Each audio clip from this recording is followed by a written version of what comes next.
Husky, one free video from Maverick Nation. I'm the Dark Shadow Maverick, and this is a little video, something for you all here today.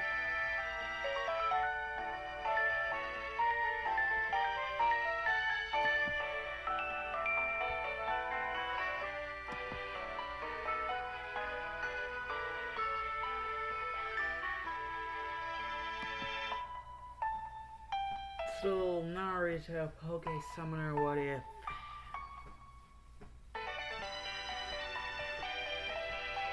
You see, I have my Naruto Shippuden plush.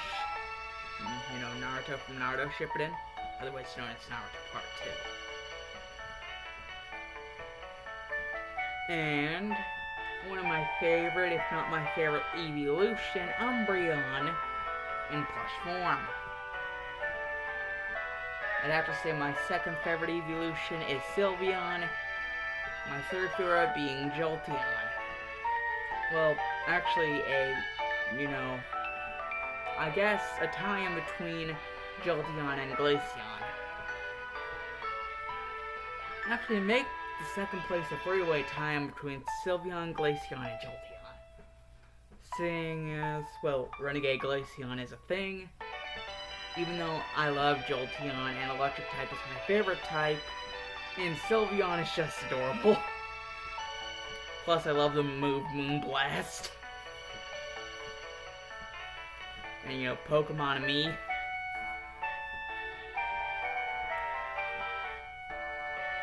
And the fairy type in general is just awesome.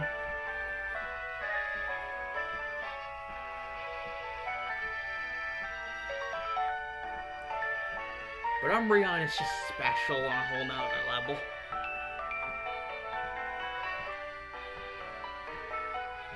Like, if I could have, like, one singular dream team, he would be a member of it. Look at him wagging his tail. Umbrea.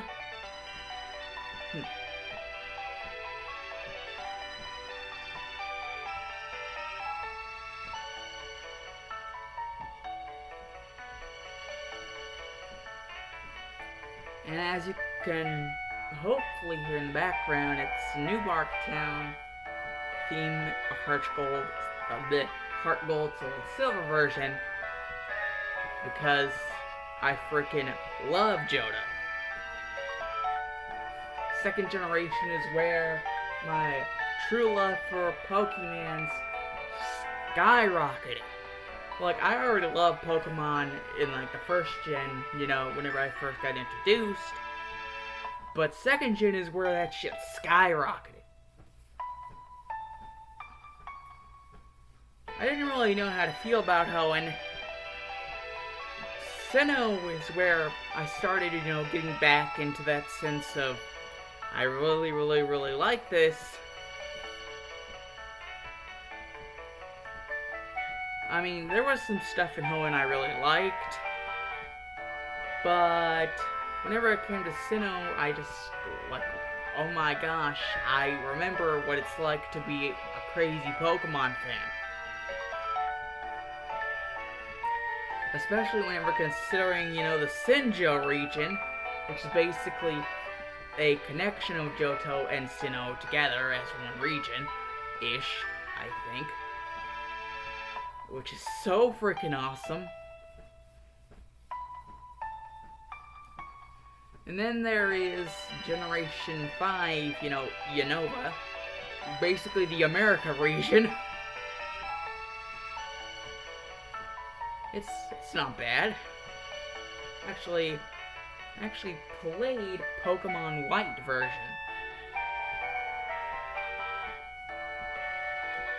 And I even have a strategy book for Pokemon Black and White.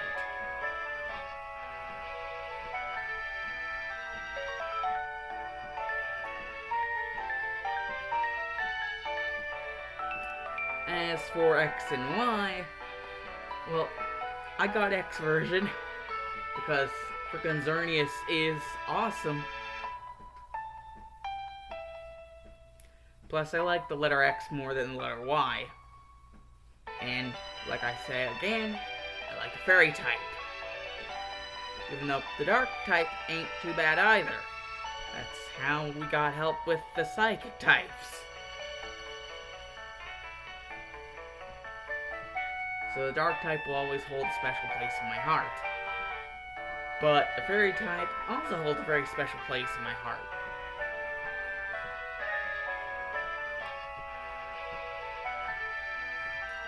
And then became Gen 7, Alola. I never really, got into, the Alola games. Whenever it came to, 8th gen, the Galar region.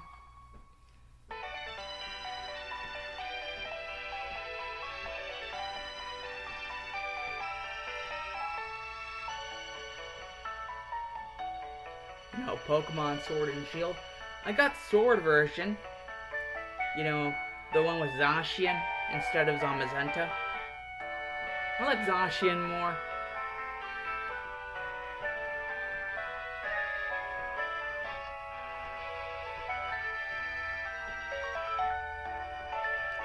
Plus, I like the idea of a sword more than a shield.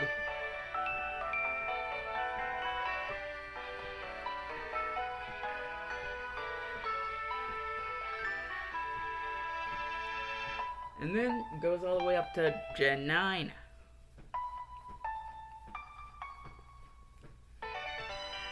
Basically, going on all the way up from Galar to Paldea.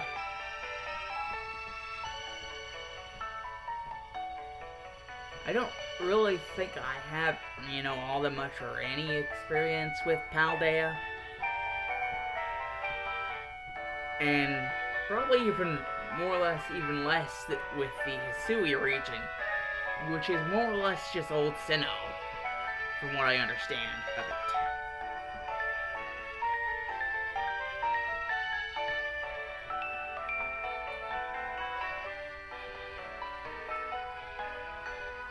But enough of my innate ramblings.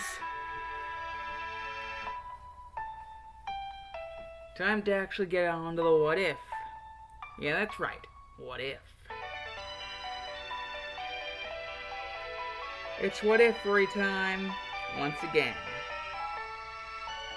And boy, am I glad to be back.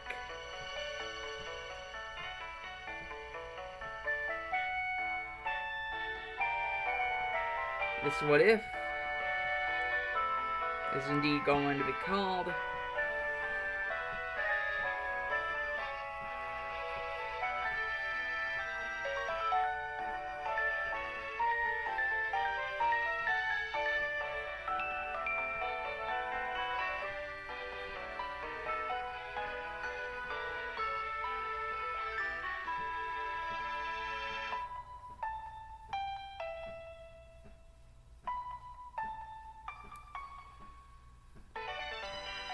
what if Naruto ended up in a new... What if Naruto ended up in the new world and was the Poke Summoner?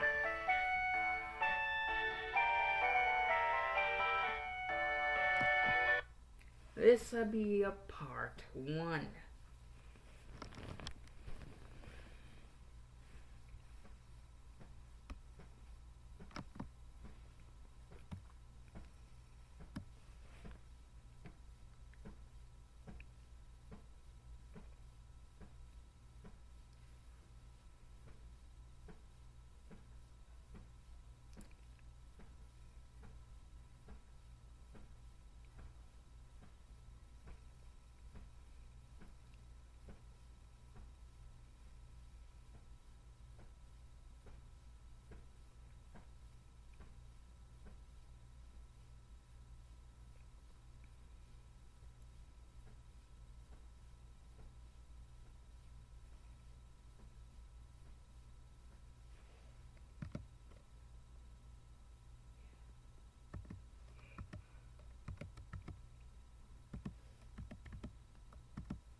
This story follows a young, around 12 to 13-year-old boy. When I say this is, even though he's 12 years old, he's close to 13, named Naruto Uzumaki. He is the Jinchuriki of the nine-tailed fox, Kurama. The strongest of all the Biju.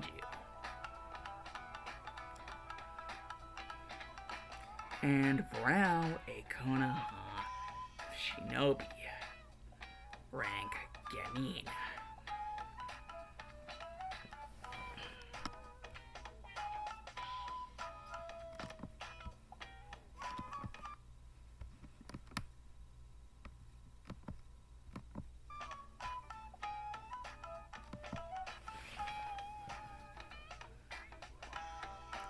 Naruto is in the middle of some training as the events of the beginning of this story take place after the end of Naruto Part 1, but before the beginning of Shippuden.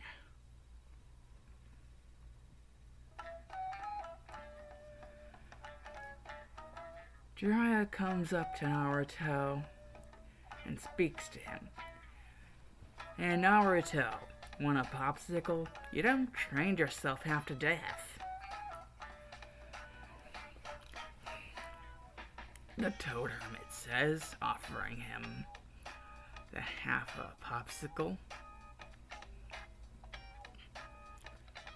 Naruto looks at the popsicle and then retrieves it from Jiraiya.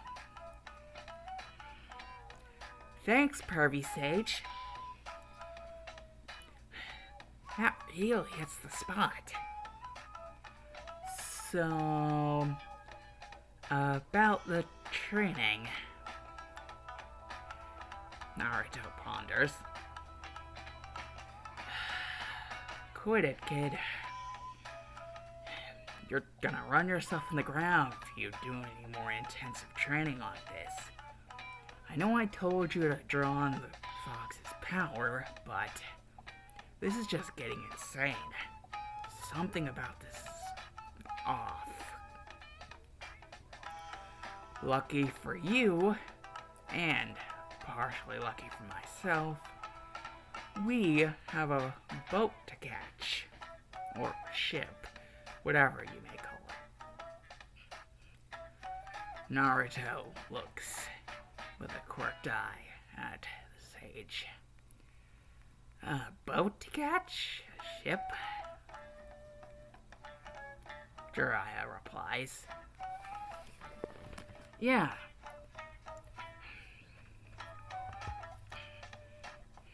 It's headed off somewhere where one of my informants is to be there, waiting for me. You know, my spy network.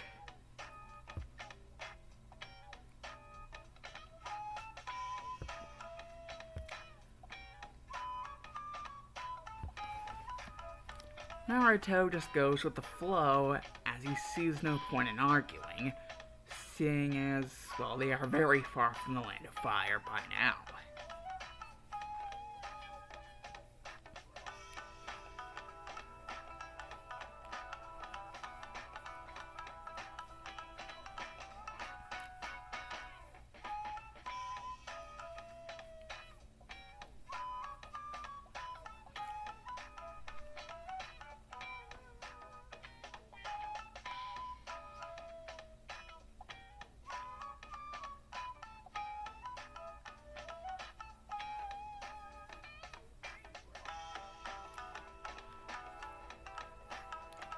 As they begin boarding the ship for the place in which they will reach Jiraiya's informant, Naruto begins to sense something off of the air as his whisker birthmarks start to shift and twitch. Almost as if imperceptibly, barely imperceptibly, sensing that something is up.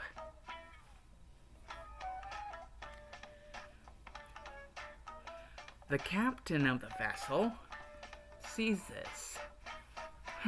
Looks like someone has some key senses. Yeah, our destination isn't exactly a place for the faint of heart.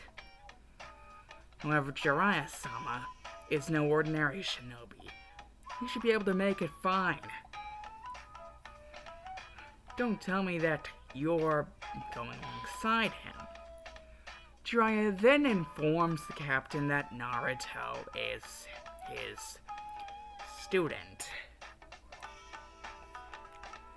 The captain gives a hearty laugh and slaps Naruto on the back.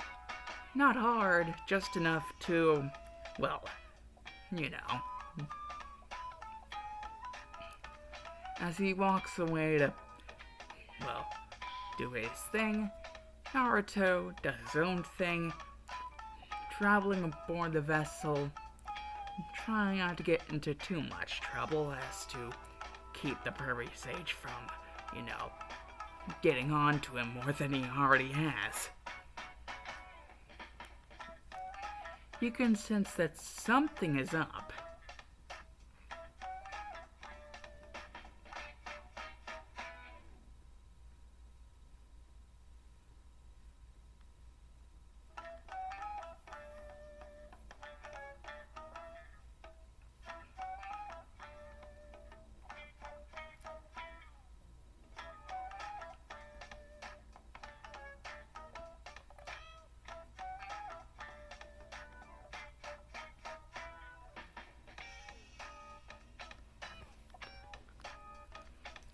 After a few days on the open waters, something seems to have gone horribly wrong.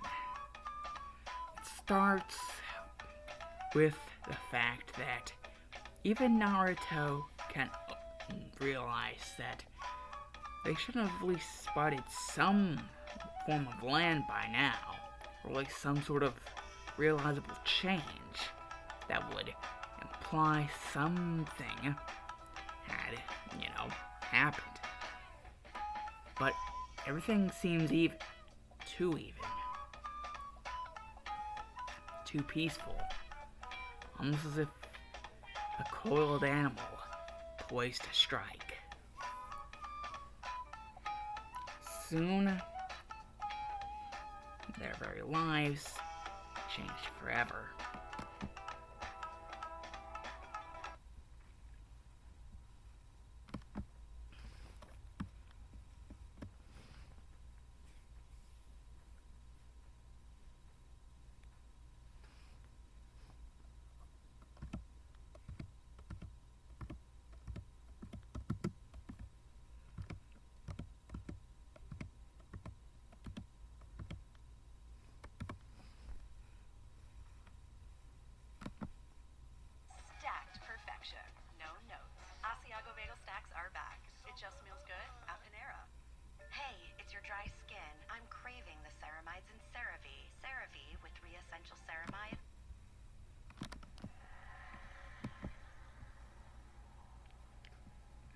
And suddenly, everything begins to change.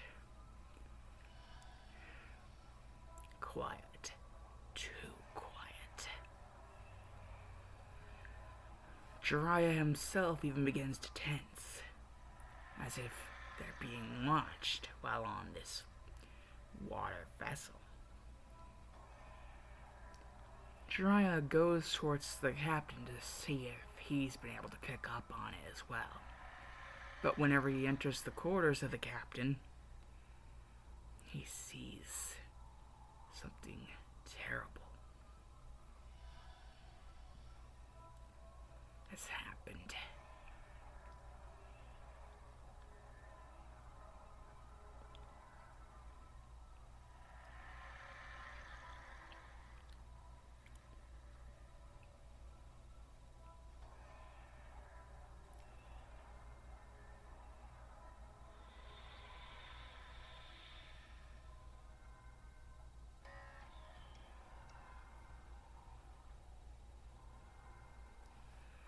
some unknown person had struck down the captain.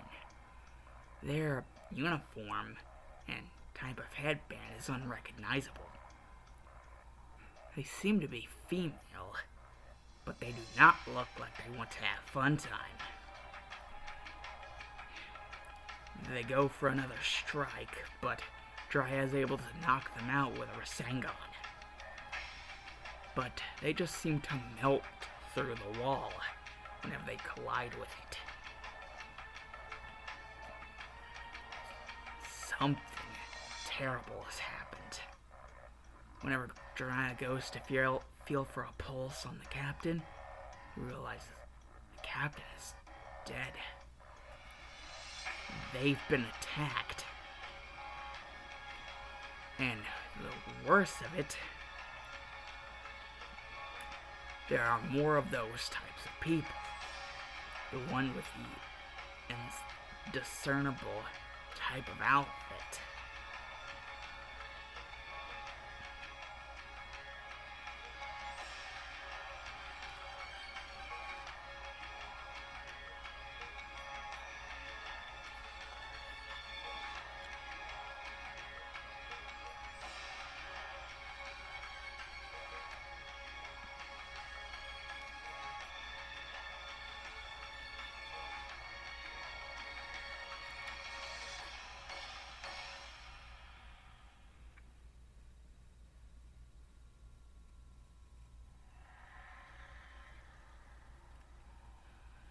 Naruto seems to be locked in battle with the very same woman, trying to use the shadow clones to gain an advantage, but it is not looking good. She seems to be able to manipulate a very strange energy, forming it into dangerous weapons.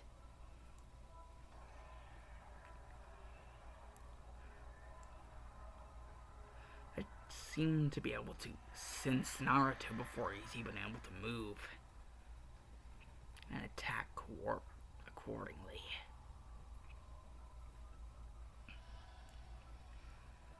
Before Jiraiya is even able to help the boy, more of those same people come out of nowhere and crowd around him, keeping him from assisting our Jinchuriki protagonist.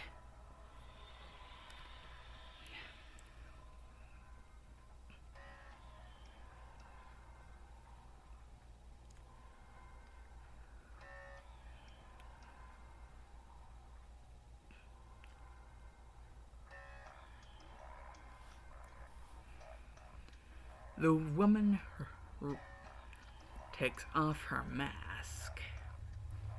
She has red hair and blue eyes. Jiraiya is stunned. This woman is similar to Kushina, but not at the same time. This woman, she says, "You fool. I am Ryu of the Shen clan. And you will be killed before you can stop what I have planned."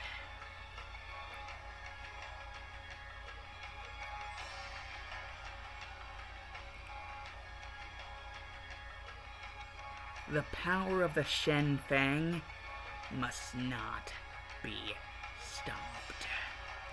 You will not succeed, Ninetales. Saying this before, a palm strikes straight to Naruto's chest that sends him over the railing of the vessel and into the water below.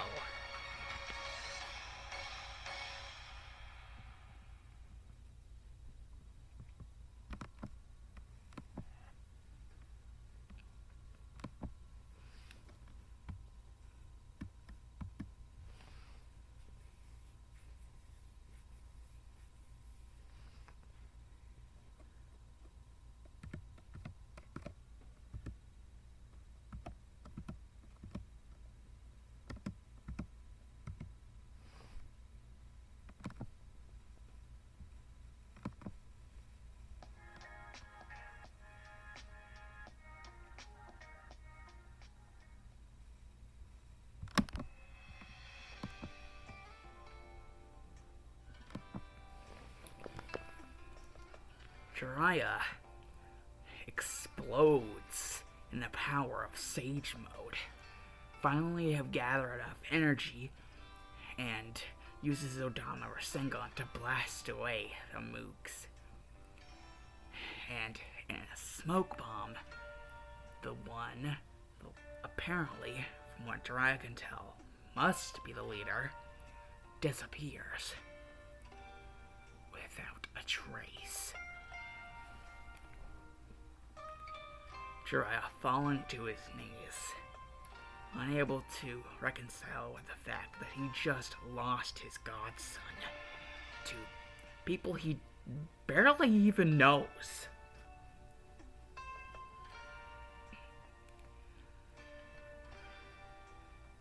If he goes back to Konoha with this news, not only will Tsunade be furious, as she's basically Naruto's godmother, and, loves the kid half to death,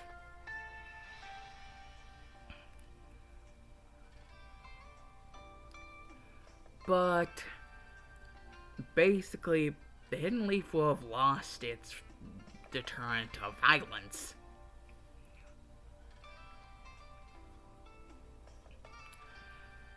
As time passes, Naruto finally wakes up.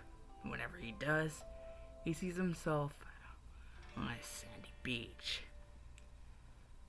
However, any of the injuries he might have sustained are not there, most likely from the fox and its regenerative powers.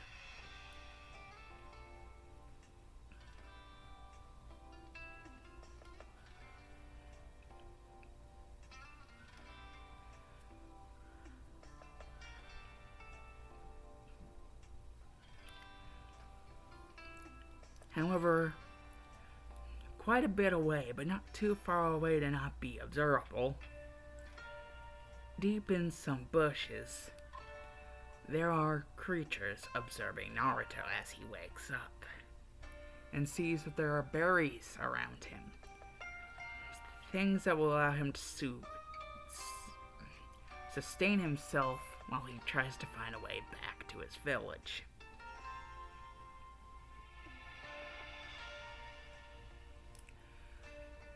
The beings responsible for this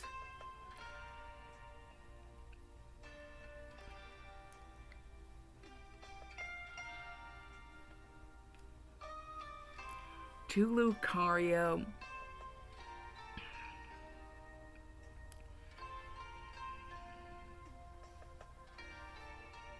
and to Zora. Or at least that is what it would look like if you were to look at it from far away. It's actually one Lucario and one Zoroark.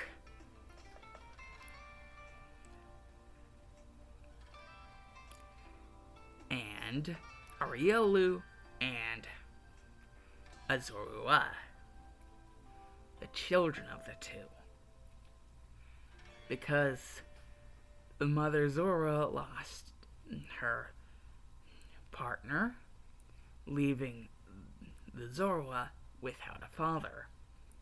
So it was just the mother Zoroark taking care of the Zorua until she met up with Lucario, who had lost its mate and only had the child to take care of, the child being a Riolu.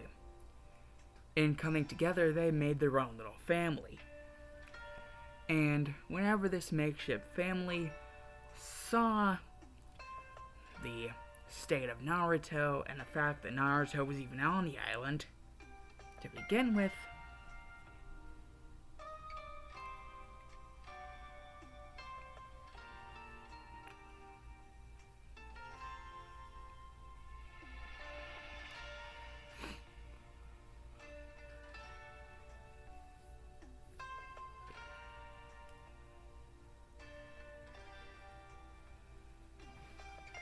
the Zorua and Riolu, not being very cautious creatures seeing as they're so young, would go out and see if they could, well, help Naruto.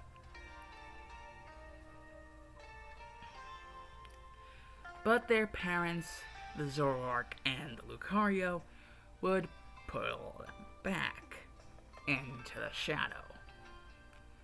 As, for all they know, this human is as dangerous as any other human. They only did that thing with the berries because they sense a wild energy inside, similar to that of a Pokemon. So in that they found a familiarity that made them want to do that. Little do they know that wild energy is the energy of the Ninetales, Kurama.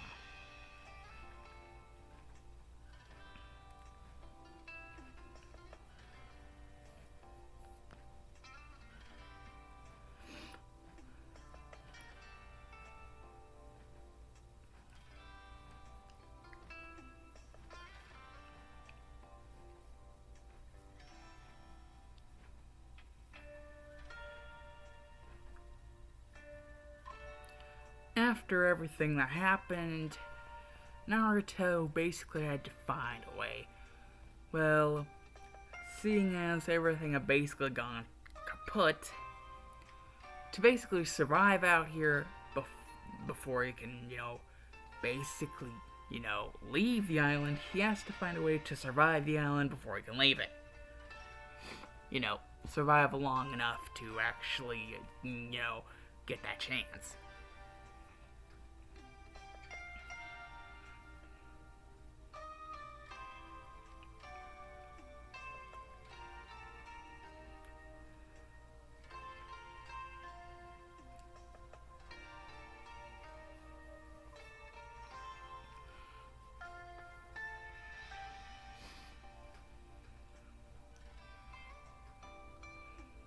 And it is during this time in which Naruto built a shelter for himself, where he finds an injured creature. It seems to have somewhat of a lightning tail.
When Naruto sees this creature with the lightning bolt-like tail, he begins to hear something from its barely conscious form.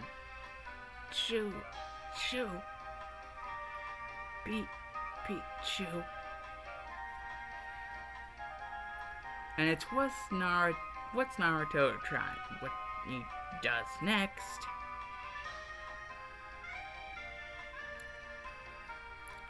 he does his damnedest to, well, in his kind heart, try to help the creature get back to health, alongside his mission to get back home. This mission to get this creature back to health takes center focus stage, even over getting back home, because of his kind heart. Naruto's kindness. and compassion.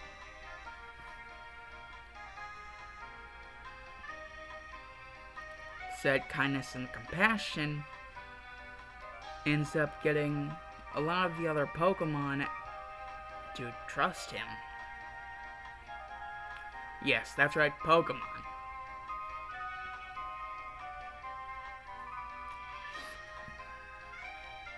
This island alone does not have a name. And Naruto realizes that there is no sign of any sort, declaring what this island is, or what it even could be.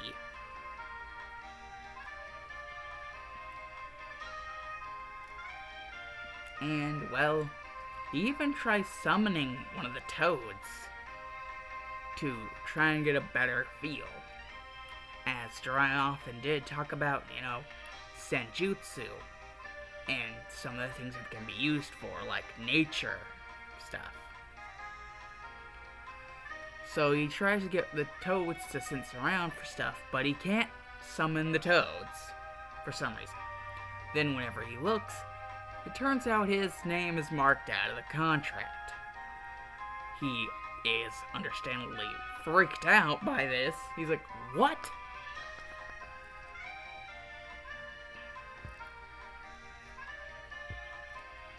That's when the Lucario and the Zoroark and their children, the Riolu and the Zorua, basically come out of hiding, deciding that since he's helped, since he's been so good and nice, they will help him in return, more than they already have, with all berries and shit.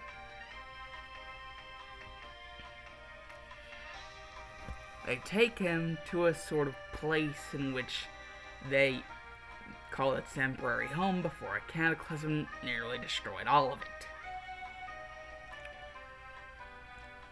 A sort of temple of sanctuary in which Pokemon could be, defended from the elements if need be. Seeing as this land seems to be blessed by an unseen force. But over time, and other things, this blessed land seems to erode into near nothingness. Upon making it all the way to this sacred land, Naruto feels something resonate within himself.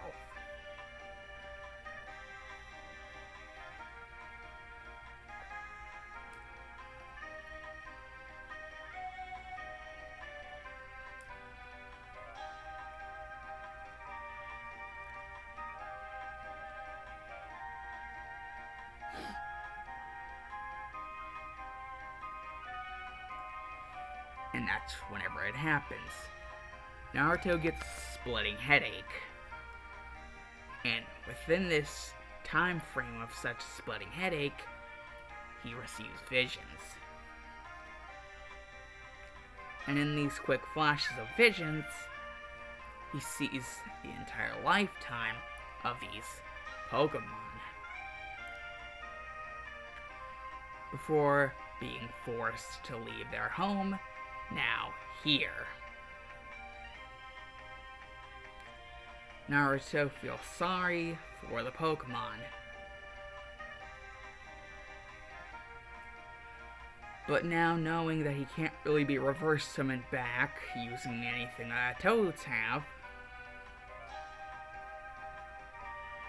Lucario and Zoroark end up coming back and, gesturing to their children, Zorua and Riolu, as they bring something towards Naruto, that being a summoning scroll of specific writing that Naruto wouldn't have been able to understand before, but for some reason now he can. He understands that this is the summoning scroll for the will of Arceus Sinjo. the Jewel of Life.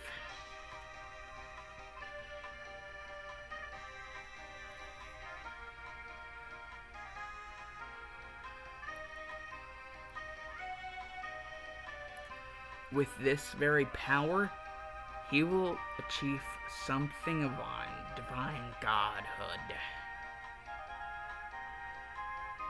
He wonders if he truly deserves something like this.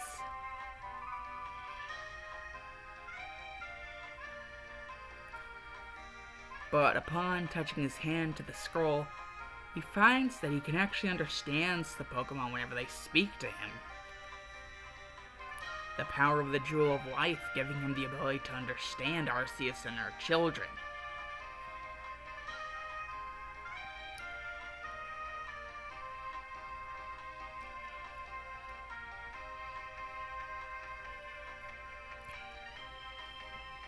And through this connection, Naruto ends up coming to understand that, well, because of it, he is no longer connected to Konoha or the Land of Fire at all.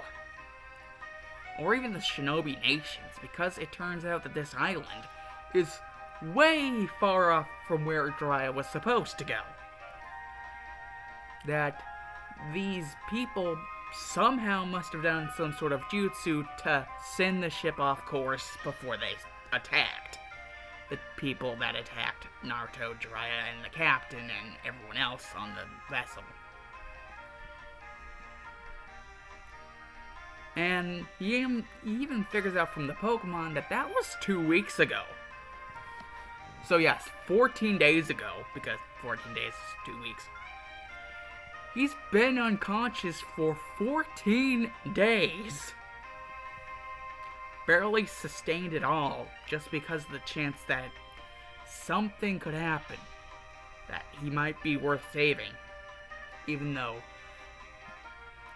what some Pokemon's beliefs of humans might state otherwise.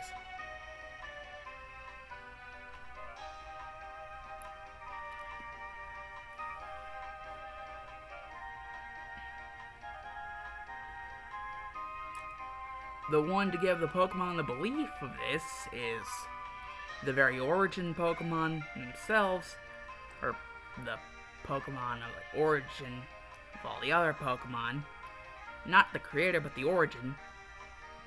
Mew.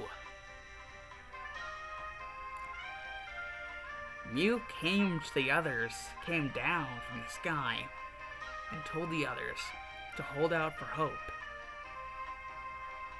That one day, things would change for the better.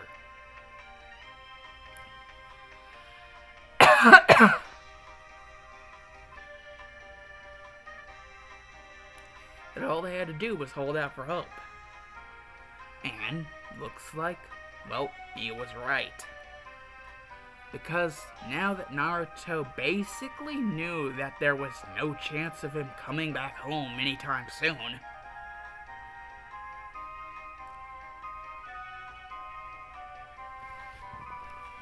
because there was like a giant freaking barrier surrounding the entire area, making it nearly impossible for anyone to get in or out.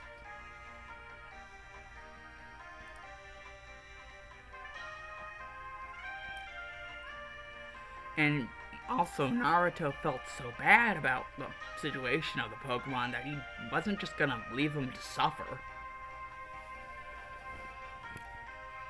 So he decided to, well, make his old dream a reality, but in a different way. He was going to be the Pokekage. The shadow for the Pokemon. The Poke Shadow.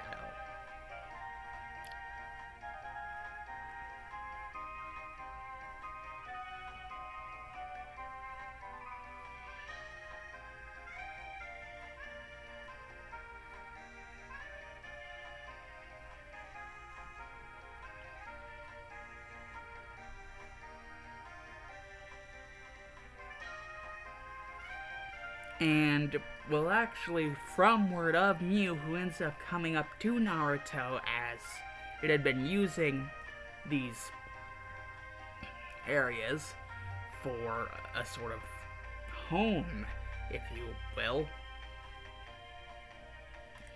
Basically comes up to Naruto and says, "This is technically your ancestral home in a way."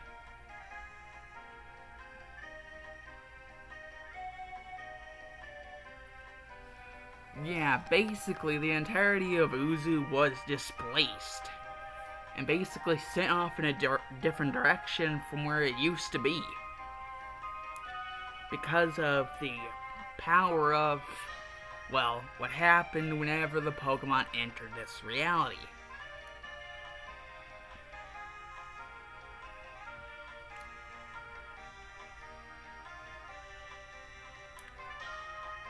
Through the power of Arceus's, well, power.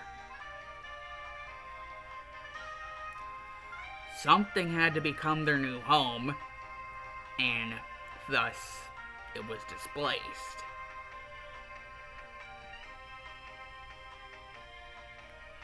People believe that the freaking land of Whirlpool was completely destroyed, like just eradicated.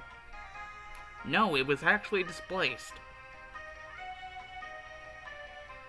So, basically Naruto decides, well, if it was the land of Whirlpool once, it could become the land of Whirlpool again.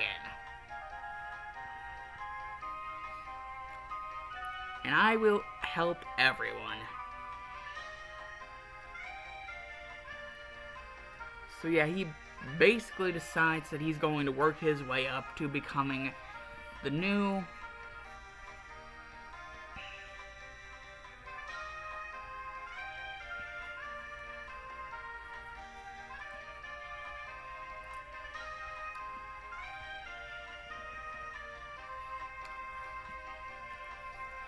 Pokekage of Uzushiogakure no Sato.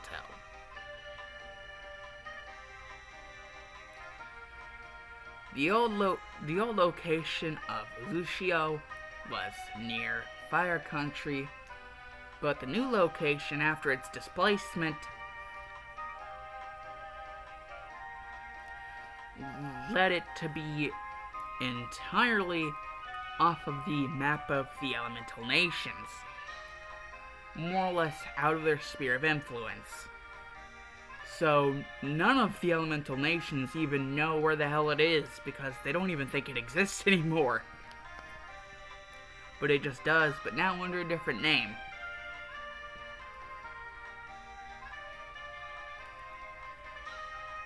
And, well, the Pokemon just worked together to just basically salvage what was left after the destruction of Uzushio. And from that salvaging, they actually managed to create something that actually works. Naruto feeling like this could honestly be really good. But he does miss his friends, and he misses his, Bachan, and he misses, the Pervy Sage. But he knows that, well,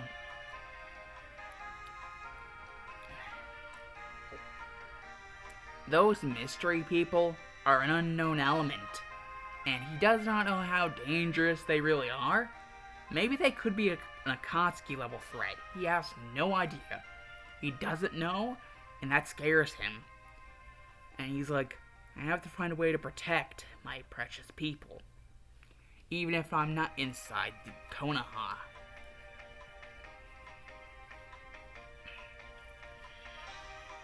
So Naruto just decides to start scheming of a way he can protect the village even if he's not inside its walls. And even protect the village's allies. And the other tailed beasts, seeing as they're like brethren of his.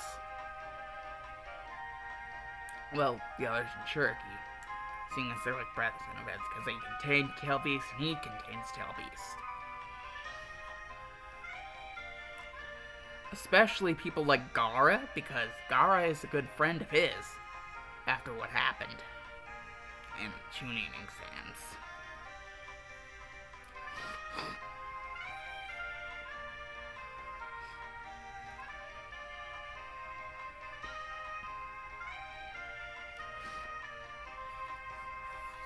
He decides to even use the Pokemon to form a spy network just like Jiraiya. And, well, basically the Pokemon decide to form a council to where they'd be able to do what needs to be done. And whenever they hear about, forming a sort of spy network, they decide they're best suited for such a thing would be good to, assign this job. So their most crafty and, most, suited for that type of thing, Pokemon would be good for the job.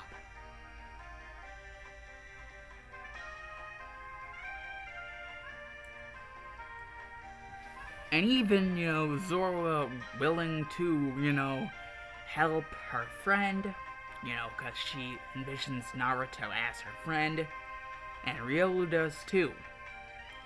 And since Zora and Zoroark both have illusion powers, Zora decides to learn how to master them, and eventually, once it has, it decides that it will, get onto that, team for the spy network, because that's what it would need to be in order to be a successful spy. It would need to have certain skills. And illusions would be something good. And Pokemon like Kecleon would also be good for that. For obvious reasons.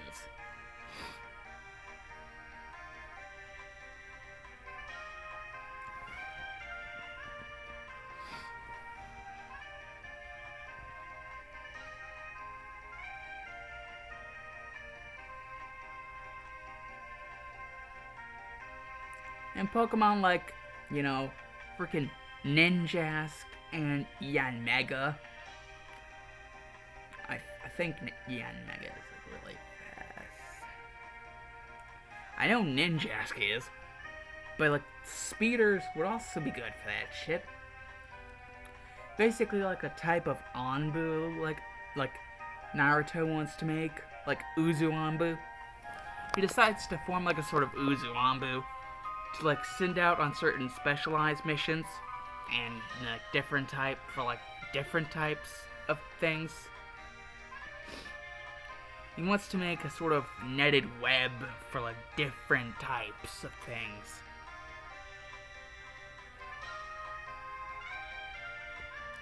He wants everybody to be safe and happy. And he can't do that if there are threats out there.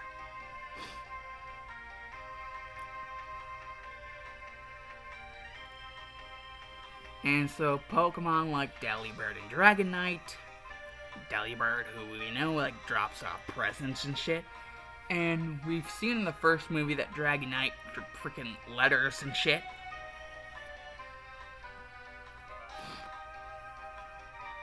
And plus, dude is a freaking pseudo-legendary, which means base test total is 600 or higher. So yeah, hell yeah.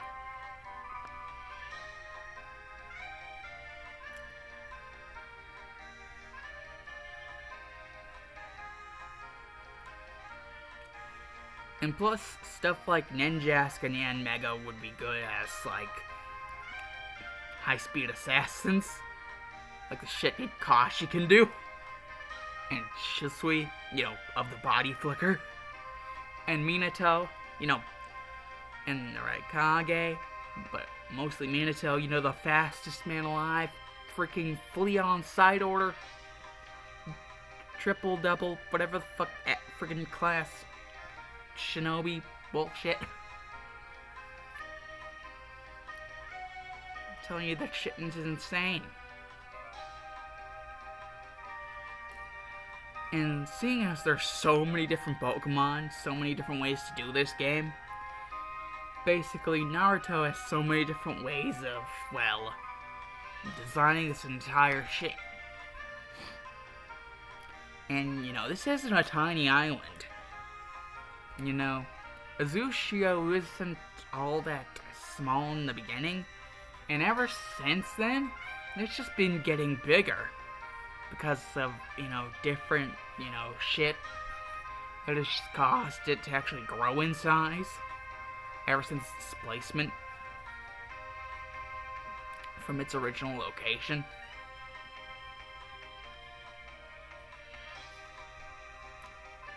And this has actually gotten to benefit everyone, basically. Because the bigger the island, the easier it will be to fit everyone. And also the fact that some Pokemon are like water-based and some are like sky-based, making it a lot easier because, you have like underwater homes, and you have like homes up in the sky, so that everyone isn't just plopped in one big area.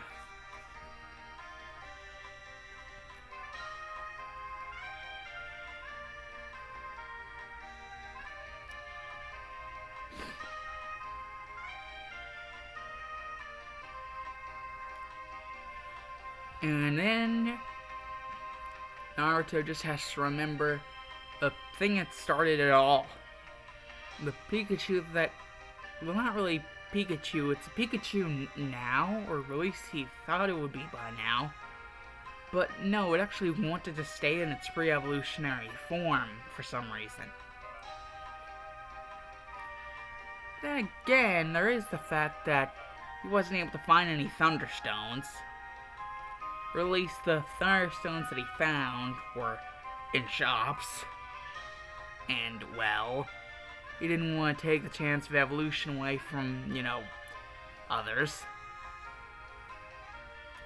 Plus the fact that his friend didn't exactly seem to want to evolve. Showing the dedication without having to, roid yourself up. Just a tiny little Pichu that, managed to go through there like a trooper. And is actually Naruto's head operative.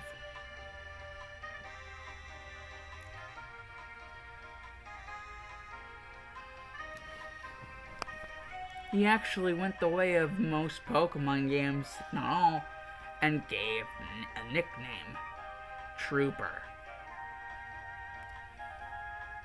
And Trooper is actually a member of the Royal Guard of Azushio. Yeah, Trooper is actually the captain of the Azushio Royal Guard. Because even though he's small, they're like a foot tall. Actually, let me look up Slick Pichu's exact.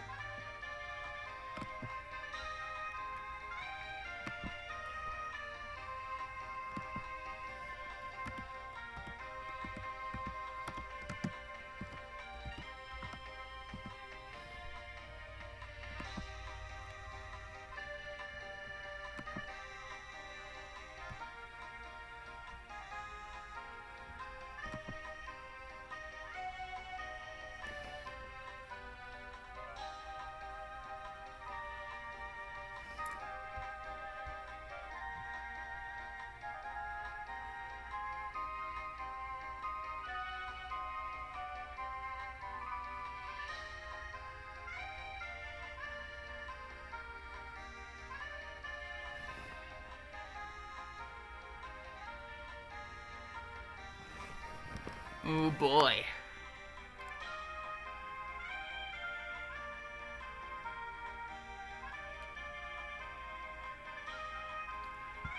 Pichu's height is 1 foot or 0.3 meters. And his weight is 4.4 pounds or 2.0 kg. I think that's kilograms. I think kg is kilograms. So yeah, dude's literally 1 foot tall. But does not fight like a 1 foot tall thing. Trooper fights like a beast. Well, whenever he has to. And the Pokemon I've actually seen as Meowth can do it in the freaking anime. And other Pokemon could actually use telekinesis in order to freaking do it. Why not just have Pokemon be able to do it eventually? I mean, if they're around a specific human who literally has a freaking beast inside of him, why the fuck not? It would make communication a hell of a lot easier.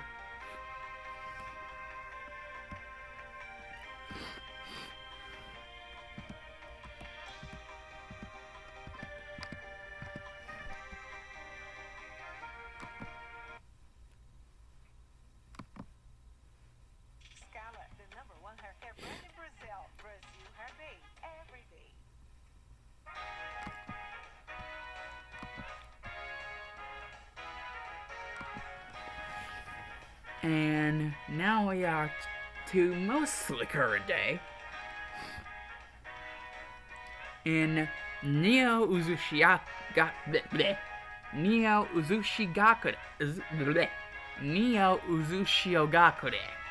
Jesus. That was harder to say than it should have been. Naruto just doing what the third Hokage usually did, looking out his freaking giant ass window, and just looking towards the freaking village that he made.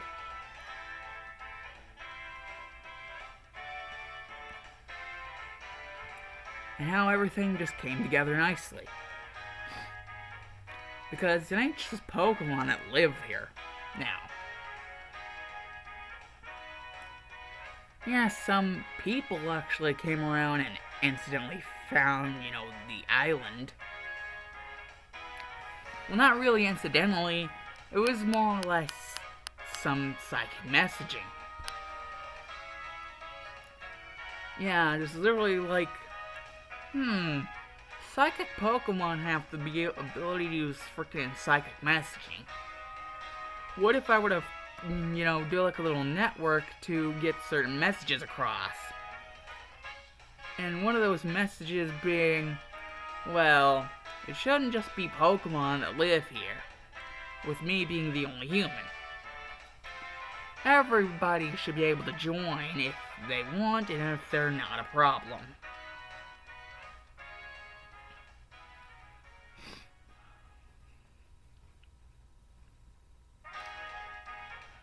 So basically, all of Neo Uzushio, basically a harmonization of humans and Pokemon.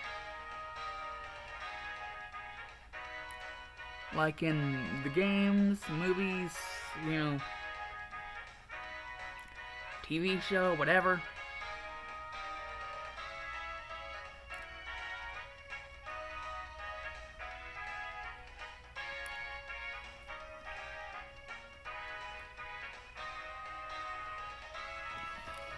And it's just another wonderful freaking day whenever basically Naruto just hears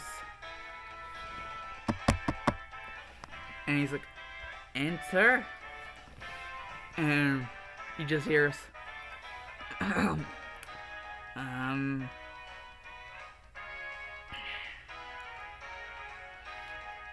Naruto-sama, and Naruto's like, Trooper, nice to see you back from that long mission. I see. Here you go. He just hands him his mission pay. And Trooper's like, did you forget about the fact that using Delibird's service you can forward this to me, Lord Uzushi-Okage? And now we're just like, crap, I totally forgot. Sorry, Trooper. And just lifts the bag. It's like, okay, I gotta put in Delibert's deposit. The money should be ready for you whenever you make it home. Assuming I didn't crush you. Hopefully I did not.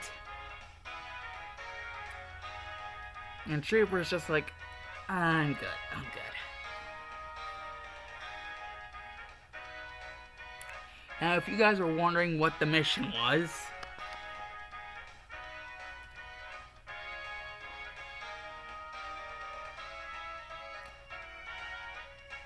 well,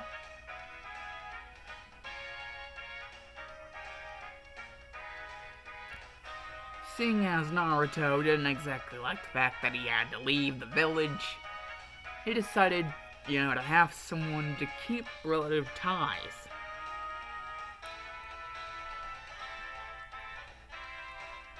Because, well,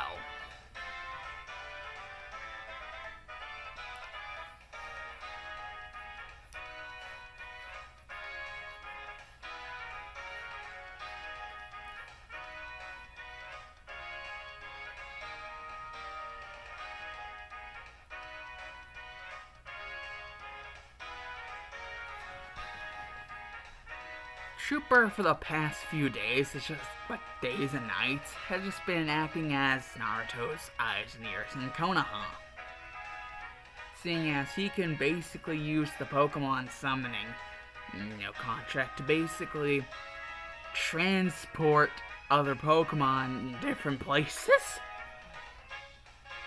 Using reverse summon, seeing as the reverse summon of the Pokemon scroll doesn't exactly act like other scrolls. Well, not entirely.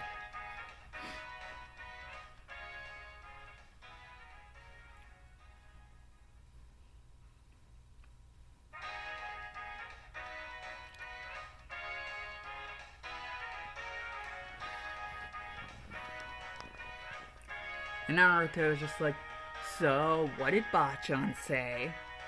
And how's Shizune doing?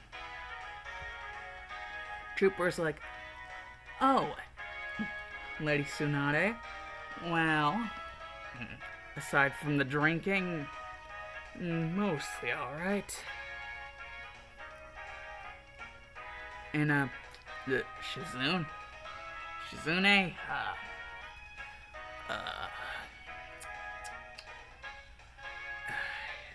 she did it again. I nearly died.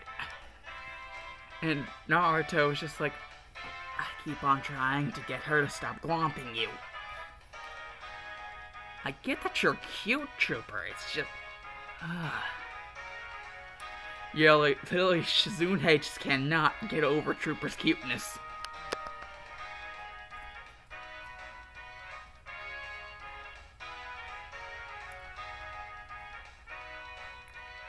And Naruto's just like, good so far, ish. What about the other, the rookies?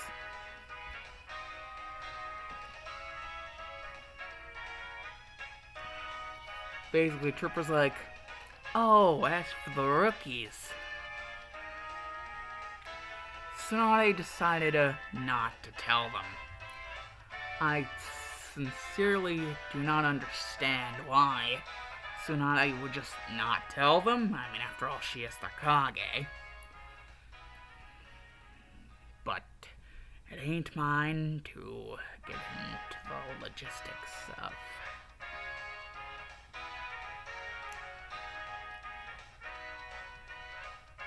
And then Naruto's like, what about Pervy Sage? And Trooper's just like, about him? Bleh. Well,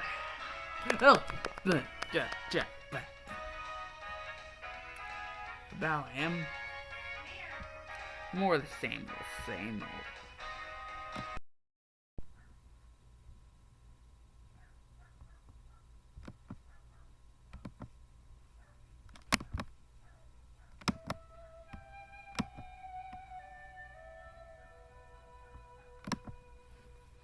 His reaction, well, not much better than last time. Naruto didn't exactly seem to be too happy about this.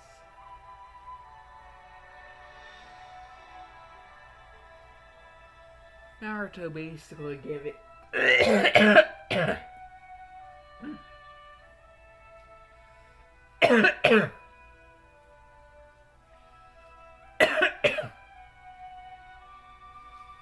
Naruto basically giving Trooper a look. Trooper being like, he really misses you. Everyone does. At least everyone that cared misses you, my lord. And Naruto's just like, will you can it with that my lord stuff, Trooper?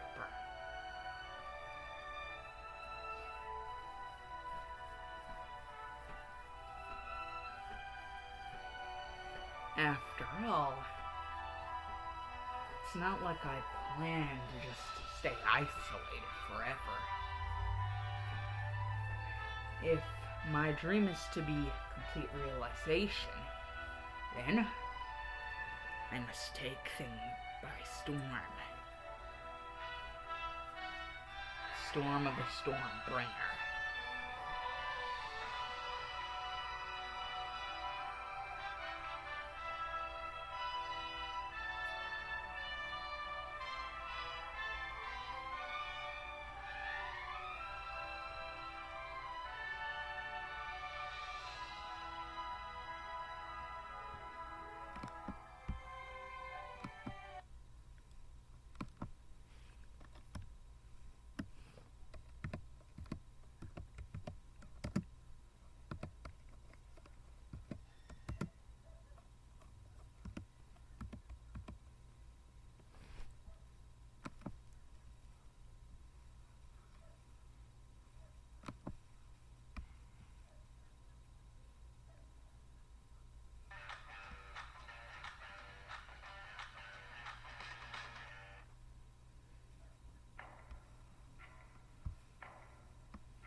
Later off, somewhere else, the Akatsuki hideout.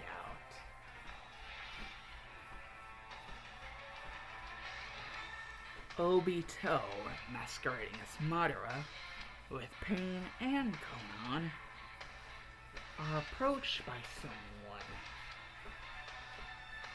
Hello, gentlemen.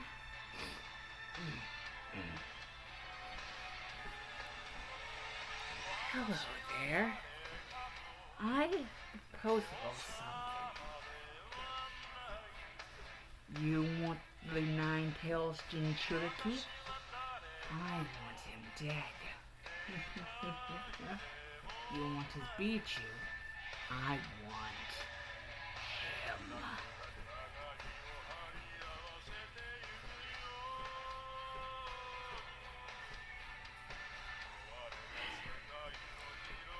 Ping would just look at me like, who are you?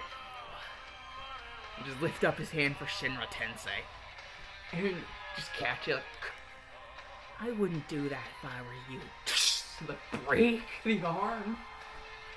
And Konan would go back to sleep. And realize that her technique wasn't working.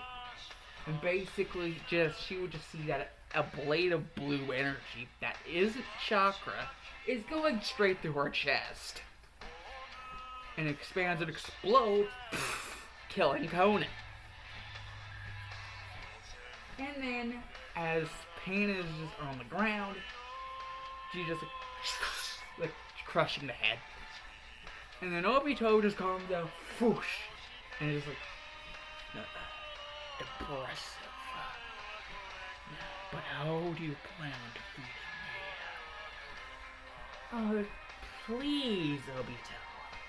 Let's not kid ourselves. You may have the power to turn intangible in a little Izanagi trick, but I control it all.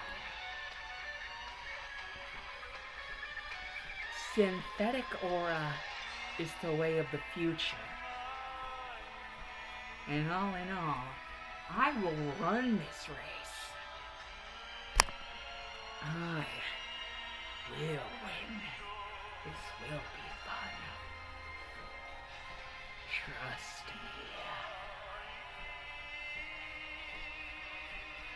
This will be fun.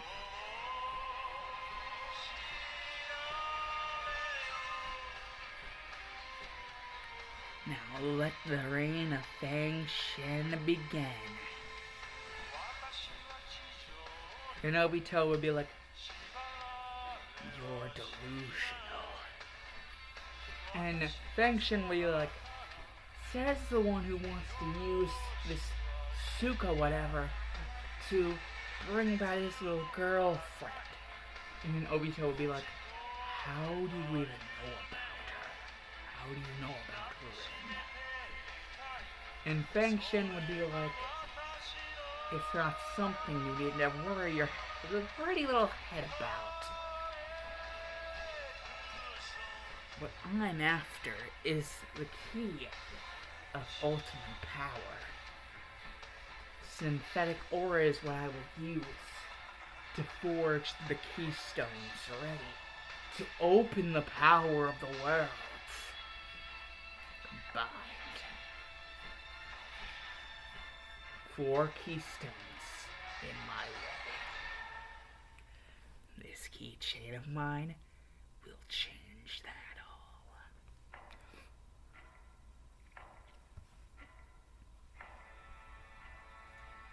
And Obito would be like, "In the middle slot."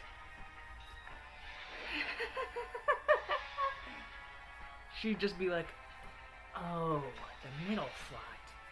That's what will happen whenever the 4 keystones come together as one."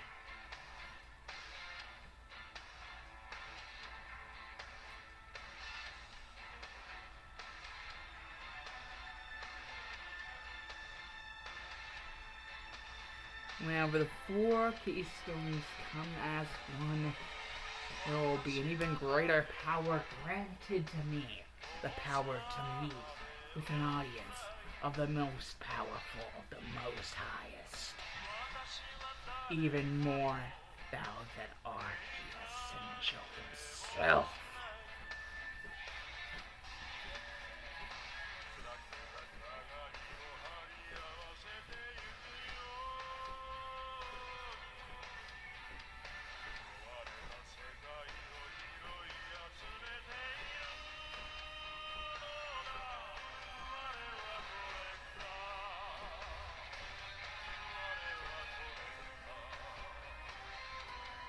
Believe me, you're going to be wanting to be on the winning side whenever shit hits the fan. Poor Obito Uchiha. Uchiha Obito, the failure of the Uchiha clan. And Obito just runs at her, and she's just like, "Idiot. Syntho Aura Spear." And Syntho Aura Spear just completely destroys Obito, literally going straight through his intangibility and damn near erasing the guy. Completely obliterating him. And basically, Fang Shen just being like,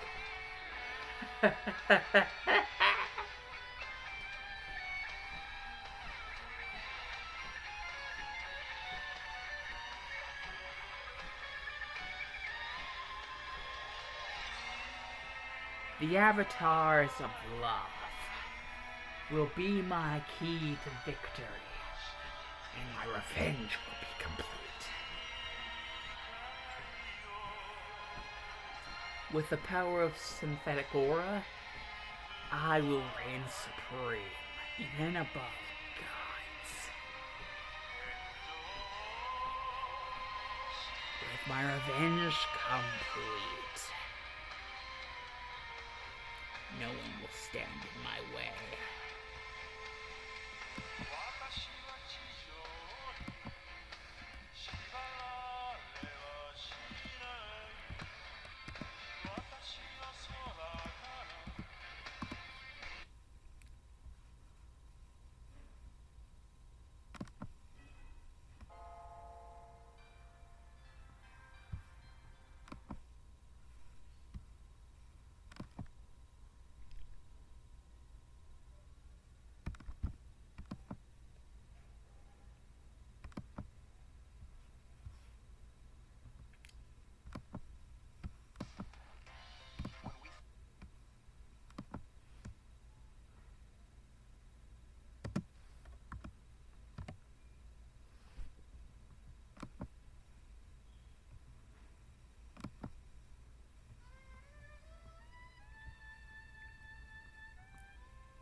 You pathetic fools. You believed in lies. But I will uncover the truth and burn it all down. Even if I must destroy the one who you believe to be your light. Over and over, I destroyed the boy and his Pikachu. Even if that little yellow rat was able to reincarnate, I will just have to destroy it again. Until it can no longer use the power of love to do a reincarnation.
Once you get a taste for something different.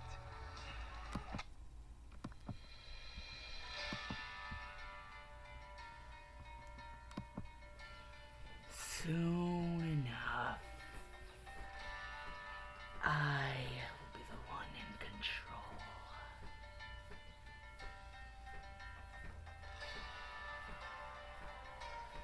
The avatars of love will be mine, Naruo. Weapons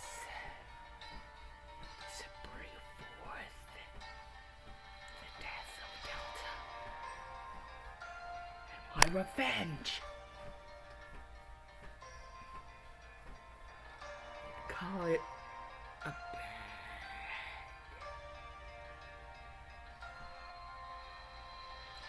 future timeline. Only this one won't be erasable. Take a bow and watch as I destroy them with the flames of rage.